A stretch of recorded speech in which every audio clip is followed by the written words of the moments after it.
இது வந்து common gold problem இருக்கிறவங்களுக்கும் நல்ல ஒரு வீட்டில் இருந்த மாதிரியே ஃபாஸ்டான ஒரு ஹோம் ரெமெடி.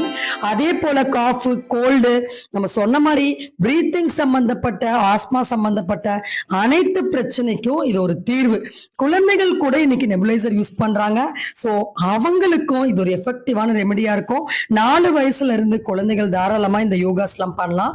சரி, ஃபர்ஸ்ட் யோகா என்ன நம்ம பண்ணணும் அப்படின்னு சொல்லி நம்ம பார்க்கலாம். இது பேரு பாலாசனா. இந்த யோகாவோட போஸ்டர் எப்படி உட்காரணும் இப்ப இந்த வீடியோல நம்ம காட்டுறோம். ஸோ அப்ப கால்களை நல்லா முட்டி நல்லா மடித்து நம்முடைய மார்பு பகுதி அந்த முட்டிக்கு மேல வரணும். தலை நல்லா கீழே படிமானமா இருக்கணும். ஸோ இத ஒரு 10 to 15 மினிட்ஸ் நம்ம தினமும் ரிலாக்ஸ் பண்ணி பண்ணும்போது நுரையீரலுக்குள்ள ஃபுல் ஆக்சிஜன் சப்ளை நமக்கு கிடைக்கும். ஆட்டோமேட்டிக்கா சளி வெளியே மூவ் ஆக ஆரம்பிக்கும். அடுத்து நம்ம எல்லாருக்கும் தெரிஞ்ச